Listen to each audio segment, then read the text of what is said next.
दिल हूँ करे घबराए।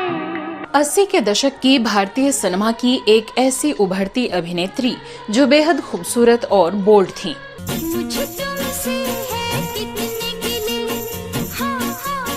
अपनी पहली फिल्म में बिकनी लुक में आकर इन्होंने मचा दी थी भारतीय सिनेमा में खलबली। हम तुम एक कमरे में बंद हो। कैसे इस अभिनेत्री की खूबसूरती ही बन गई इनके फिल्मी सफर के लिए अभिशाप। तेरा साथ है इतना प्यारा, हम लगता है जीवन सारा तेरे। अपनी उम्र से ज्यादा बला की खूबसूरत दिखने वाली इस अभिनेत्री को क्यों अपनी पहली ही फिल्म की कामयाबी के बाद लेना पड़ा फिल्म जगत से संन्यास।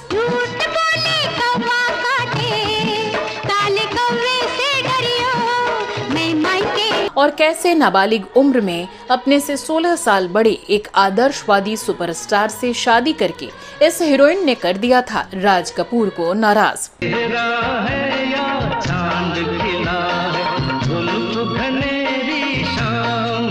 और कैसे इस अभिनेत्री और इनके पति ने उड़ा दी उस दौर में कानून की सभी नियमों की धज्जियां। गीता पर हाथ रखकर कसम खाती, मैं जो भी कहूंगी सच कहूंगी। और क्या आप जानते हैं कि बॉलीवुड के एक सुपरस्टार ने नशे में इनको जबरन किस करके पूरी रात रोने पर मजबूर कर दिया।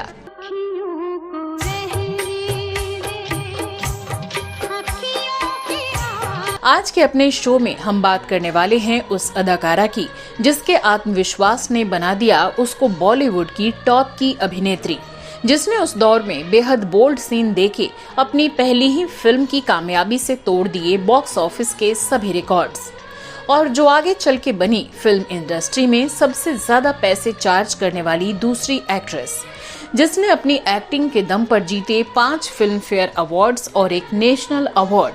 जी हाँ, हम बात कर रहे हैं बोल्ड, ग्लैमरस और ब्यूटीफुल डिम्पल कपाड़िया की।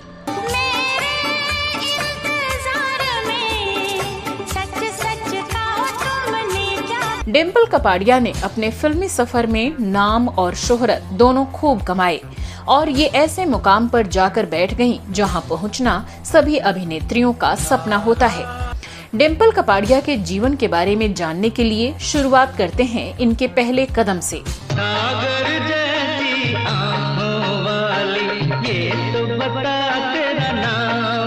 डिम्पल कपाड़िया का जन्म 8 जून 1957 को बॉम्बे, जो अब मुंबई के नाम से जाना जाता है, इसमें एक गुजराती परिवार में हुआ था।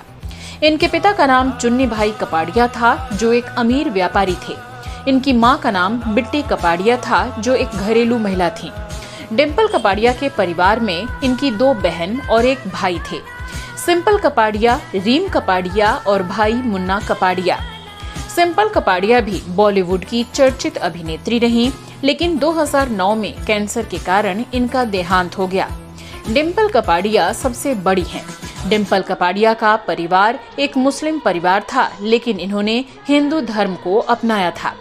इनके बचपन का नाम अमीना था, जिसे बाद में बदलकर डिम्पल कर दिया गया। डिम्पल कपाड़िया ने Saint Joseph Convent High School से अपने स्कूल की शिक्षा प्राप्त की। डिम्पल कपाड़िया शुरुआत से ही अपनी उम्र से ज्यादा मैच्योर दिखती थीं। नहीं, मैं ऐसा नहीं समझती। जानकारी के मुताबिक डिम्पल कपाड़िया के पिता चुन्नी भाई एक अमीर आदमी थे। उनके ताल्लुकात बॉलीवुड के स्टार्स और सुपरस्टार्स के साथ रहे थे, लिहाजा वो अक्सर अपने घर पर इन फिल्मी सितारों को पार्टी दिया करते थे। बताया जाता है कि राज कपूर और चुन्नी भाई दोनों अच्छे दोस्त थे। वो अक्सर डिम्पल कपाड़िया के घर आते जाते रहते थे, जहां पर राज कपूर ने डिम्पल कपाड़िया को देखा था। उन दिनों राज कपूर मेरा नाम जोकर फिल्म के ना चलने से काफी कर्जे में आ गए थे और वो इन सब से बाहर निकलने के लिए एक नई फिल्म बना रहे थे, जिसके लिए उनको कम उम्र की एक हीरोइन की तलाश थी। तुम सच कहती हो? डिम्पल के पिता भी अपनी बेटी को हीरोइन बनाने की चाह रखते थे और वही डिम्पल भी राज कपूर और अपने पिता की बात को सुना करती थी और वो हमेशा अपने दोस्तों से राज कपूर की फिल्म की हीरोइन बनने की बात किया करती थी। बताया जाता है कि जब राज कपूर ने डिम्पल कपाड़िया को देखा तो उनको डिम्पल अपनी फिल्म की स्टोरी के हिसाब से परफेक्ट हीरोइन लगी। राज कपूर ने इनके पिता को एक साइनिंग अमाउंट देकर डिम्पल को अपनी फिल्म की हीरोइन चुन लिया।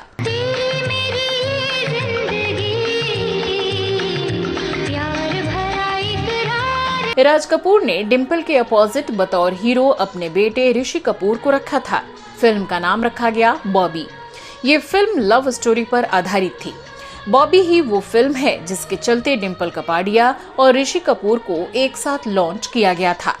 राज कपूर ने अपने एक इंटरव्यू में बताया था कि डिम्पल कपाड़िया ने जब पहली बार कैमरे को फेस किया तो ऐसा लग ही नहीं रहा था कि वो पहली बार एक्टिंग कर रही हैं। फिल्म की शूटिंग जोर शोर से चल रही थी। जानकार बताते हैं कि इस फिल्म की शूटिंग करते करते डिम्पल और ऋषि कपूर दोनों एक दूसरे को पसंद करने लगे। शूटिंग के दौरान इन दोनों के अफेयर की चर्चा भी होने लगी, लेकिन शायद डिम्पल ऋषि कपूर की किस्मत में नहीं थी। बताया जाता है कि फिल्म की शूटिंग के दौरान राज कपूर और डिम्पल के पिता ने सभी को पार्टी दी। उस पार्टी में उस समय के सुपरस्टार राजेश खन्ना को भी बुलाया गया। डिम्पल कपाड़िया बचपन से राजेश की फिल्में देखा करती थीं और लिहाजा वो उनकी बड़ी फैन बन चुकी थीं। और यही वो समय और पार्टी थी जब राजेश खन्ना ने डिम्पल को पहली बार देखा और उनकी खूबसूरती और अदाओं के दीवाने हो गए। सागर किनारे दिल ये पुकारे। राजेश खन्ना डिम्पल से मुलाकात से पहले अपनी गर्लफ्रेंड अंजू महेंद्रू के साथ 7 साल से लिव इन रिलेशन में रह रहे थे। अंजू से ब्रेकअप के बाद ही ये राजेश डिम्पल कपाड़िया से मिले थे। डिम्पल कपाड़िया से 1-2 मुलाकात के बाद एक दिन राजेश खन्ना डिम्पल कपाड़िया को समंदर के किनारे ले गए, जहां उन्होंने डिम्पल को शादी के लिए प्रपोज कर दिया। ये बात दोनों जानते थे कि डिम्पल कपाड़िया नाबालिग हैं और राजेश खन्ना डिम्पल से 16 साल बड़े हैं, लेकिन दोनों ने किसी भी बात की परवाह नहीं की और एक दूसरे को शादी के लिए हाँ कर दी।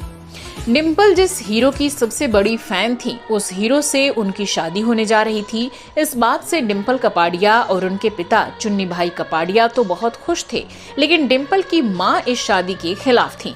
लेकिन थोड़ी नोक-झोंक के बाद 27 मार्च 1973 को डिम्पल और राजेश खन्ना शादी के बंधन में बंध गए। मुझे उससे मोहब्बत है। अच्छा, डिम्पल की शादी फिल्म बॉबी की रिलीज से पहले हुई थी, लिहाजा उनकी शादी की वजह से फिल्म की शूटिंग बीच में ही रुक गई थी। इसके बाद डिम्पल फिल्म के सेट पर भी नहीं आती थीं, क्योंकि वो राजेश खन्ना के आकर्षण में पूरी तरह से बंधी थीं। उनके इस बर्ताव से राज कपूर काफी नाराज हो गए थे, क्योंकि वो डिम्पल की वजह से काफी मुश्किल में थे। शूटिंग समय से खत्म करनी थी, लेकिन डिम्पल की वजह से पूरी नहीं हो पा रही थी। जैसे तैसे फिल्म पूरी हुई और बॉक्स ऑफिस पर पहुंची। डिम्पल और ऋषि की जोड़ी ने कमाल कर दिया। फिल्म बॉक्स ऑफिस पर सुपरहिट हो गई। लोगों ने डिम्पल और ऋषि को खूब पसंद किया। डिम्पल ने इस फिल्म में बोल्ड सीन दिए। बिकनी लुक में आकर उन्होंने युवा पीढ़ी के दिल में अपनी जगह बनाई। फिल्म की कामयाबी ने राज कपूर को आर्थिक तंगी से निकलने में काफी मदद की। फिल्म तो सुपर डुपर हिट हो गई थी, लेकिन राज कपूर डिम्पल से इस कदर नाराज थे कि उन्होंने डिम्पल को फिल्म के लॉन्च पर भी नहीं बुलाया था। मैं शायर तो नहीं मगर। बॉबी फिल्म के कामयाबी के बाद लोग जहां उनकी अगली फिल्म का इंतजार कर रहे थे, वहीं डिम्पल कपाड़िया ने फिल्म जगत को अलविदा कहकर संन्यास ले लिया। उनके संन्यास के पीछे राजेश खन्ना का हाथ माना जाता है। राजेश खन्ना नहीं चाहते थे कि डिम्पल फिल्मों में काम करें। उनका इस तरह से एकदम से फैसला लेना सबको हैरान कर गया। इसके बाद डिम्पल ने 16 साल की नाबालिग उम्र में मां बनकर एक बेटी ट्विंकल खन्ना को जन्म दिया और इसके 3 साल बाद दूसरी बेटी रिंकी खन्ना को जन्म दिया। कानूनी नजर से देखा जाए तो राजेश खन्ना ने एक नाबालिग लड़की से शादी और उसको नाबालिग उम्र में मां बनाना दोनों कानूनी तौर पर अपराध की श्रेणी में आते हैं, लेकिन स्टारडम के नशे में कानून के किसी भी नियम को नहीं माना गया और उसकी सरेआम सबके आंखों के सामने धज्जियां उड़ा दी गयी। मैं दोषी उन नेताओं को ठहराती हूँ जैसे कमजोर और नाकारे कानून बनाते हैं। डिम्पल कपाड़िया की जिंदगी अच्छी चल रही थी, लेकिन एक दिन अचानक राजेश और डिम्पल की अनबन की खबर सबके सामने आई। बताया जाता है कि डिम्पल ने फिल्मों में फिर से काम करने के लिए राजेश खन्ना से कहा, लेकिन राजेश डिम्पल कपाड़िया को काम करने के लिए मना करते थे। जानकार बताते हैं कि राजेश की फिल्मों का नशा लोगों के जहन से कम हो रहा था, उनका स्टारडम कम हो रहा था। इस बात से परेशान होकर राजेश ड्रिंक ज्यादा करते थे और उनकी ये आदत उनके गृह क्लेश की वजह बन रही थी। लेकिन इसकी सजा तुम मुझे क्यों दे रहे हो? रवि, मैं तुमसे सिर्फ तुमसे प्यार करती हूँ। समय गुजरा और एक दिन डिम्पल को राजेश खन्ना और टीना मुनीम के अफेयर के बारे में पता चला। इस बात से डिम्पल बुरी तरह से टूट गई थी। टीना मुनीम भी उन दिनों एक उभरती अभिनेत्री थीं और वो भी राजेश खन्ना से 16 साल छोटी थीं। राजेश खन्ना टीना मुनीम के प्यार में डूबे हुए थे।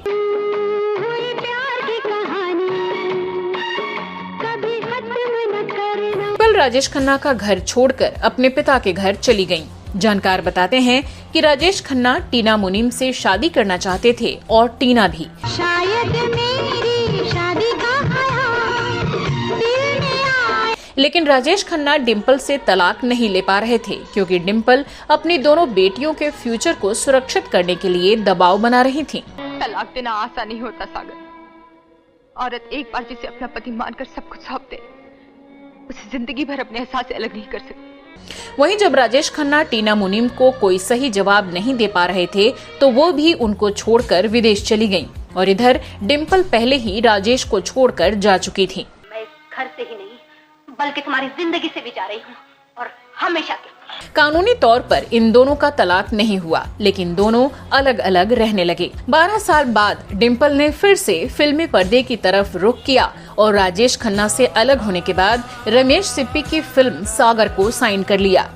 बॉलीवुड में डिम्पल की सागर फिल्म के जरिए दोबारा वापसी हो रही थी।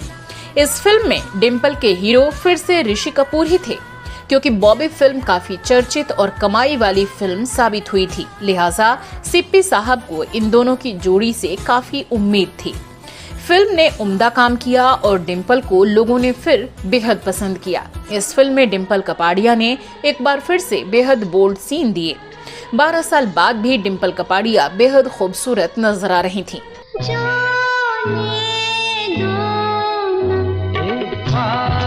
बताया जाता है कि डिम्पल कपाड़िया अपने परिवार पर किसी भी तरह से बोझ नहीं बनना चाहती थीं, इसलिए पैसों की जरूरत को पूरा करने के लिए इन्होंने कुछ ऐसी फिल्मों को साइन कर लिया था जो फ्लॉप हो गई थीं। बताया जाता है कि डिम्पल कपाड़िया विनोद खन्ना के साथ एक फिल्म मार्ग की शूटिंग कर रही थीं, जहां उनको 21 सीन देना था। सीन जब रेडी हुआ तो शूटिंग स्टार्ट हुई तो विनोद खन्ना ने अपने इस सीन से डिम्पल को काफी असहज महसूस करा दिया था और कट बोलने के बाद भी डिम्पल से अलग नहीं हुए थे। इस बात से डिम्पल कपाड़िया काफी डर गई थीं। अपने रूम में जाकर वो रोने लगी थीं। लेकिन जब इस बात का पता महेश भट्ट को चला तो उन्होंने विनोद से माफी भी मंगवाई थी।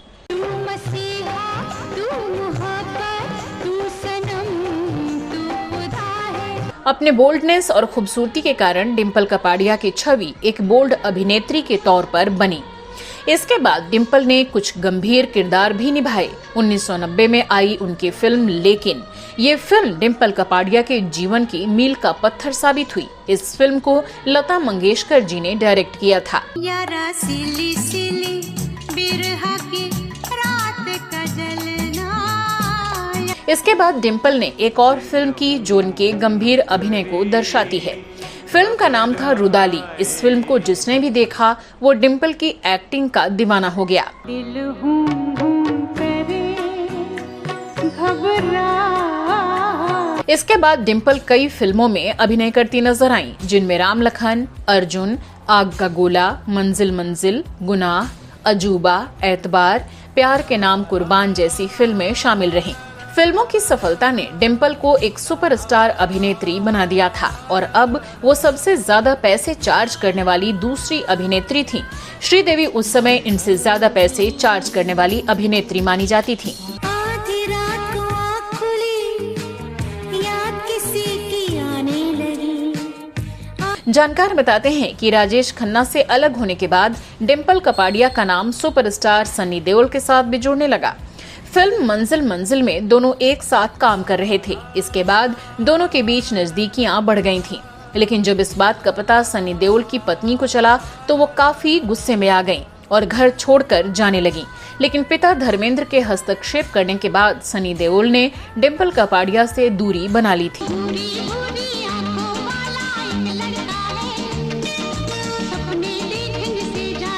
समय तेजी से आगे बढ़ा और डिम्पल समय के साथ बुलंदियों पर थीं और एक दिन वो बुरा समय भी आया जब 18 जुलाई 2012 को राजेश खन्ना कैंसर से पीड़ित होने की वजह से इस दुनिया को अलविदा कह गए और डिम्पल कपाड़िया भी वहां नजर आईं। वो राजेश खन्ना को बहुत प्यार करती थीं, लेकिन उनके गुस्सैल रवैये के चलते उनसे अलग रहने लगी थीं। बताया जाता है कि डिम्पल कपाड़िया के बुरे समय में उनकी बड़ी बेटी ट्विंकल खन्ना ने बहुत साथ निभाया था। वो हमेशा शूटिंग पर अपनी मम्मी के साथ जाया करती थीं और उनकी देखभाल में मदद करती थीं। इसके बाद डिम्पल ने अपनी दोनों बेटियों को भी भारतीय सिनेमा में कदम रखवाया। ट्विंकल खन्ना ने भी अपने समय में काफी नाम कमाया और एक अच्छी अभिनेत्री के तौर पर काम किया। वहीं इनकी दूसरी बेटी रिंकी खन्ना ने भी फिल्मों में हाथ आजमाया, लेकिन वो ज्यादा कामयाब नहीं हो सकी। 17 जनवरी 2001 को ट्विंकल खन्ना ने बॉलीवुड के स्टार अक्षय खन्ना से शादी करके अपना घर बसाया और फिल्म जगत को अलविदा कह दिया। वहीं इनकी दूसरी बेटी ने भी समीर सरन से शादी करके लंदन जाकर बसने का फैसला लिया। दोनों बेटियां अपने अपने जीवन में अब सेटल हो गई हैं, लेकिन डिम्पल कपाड़िया का फिल्मी सफर अभी भी जारी है। डिम्पल कपाड़िया हाल ही की कुछ फिल्मों में नजर आईं, जिनमें दबंग, कॉकटेल, पठान हाउस, तू झूठी मैं मक्कार, ब्रह्मास्त्र जैसी बड़ी फिल्में शामिल हैं। न पूछ कितने मोहब्बत के जख्म। अब बात करते हैं डिम्पल कपाड़िया को मिले अवार्ड्स की। डिम्पल कपाड़िया को फिल्म बॉबी और सागर के लिए सर्वश्रेष्ठ अभिनेत्री के लिए फिल्म फेयर पुरस्कार से सम्मानित किया गया। डिम्पल कपाड़िया को फिल्म गर्दिश और क्रांतिवीर के लिए फिल्म फेयर पुरस्कार से नवाजा गया। डिम्पल ने सर्वश्रेष्ठ अभिनेत्री का राष्ट्रीय फिल्म पुरस्कार और फिल्म फेयर क्रिटिक्स अवार्ड भी जीता। डिम्पल ने अपने फिल्मी सफर में लगभग 85 फिल्मों में काम किया। कह सकते हैं कि डिम्पल के शुरुआती जीवन के एक फैसले ने इनकी जिंदगी को पूरी तरह से बदल दिया, लेकिन तमाम उतार चढ़ाव के बावजूद ये टूटी नहीं और अपनी जिंदगी को एक नए सिरे से एक ऊंचे मुकाम तक पहुंचाया। और डिम्पल आज भी अपनी इसी धुन में लगातार फिल्मों में काम करती जा रही हैं। आने वाले समय में इनके पास काफी बड़े बैनर की फिल्में हैं, जो बहुत जल्द दर्शकों के बीच नजर आएंगी। मुझे कुछ नहीं सुनना।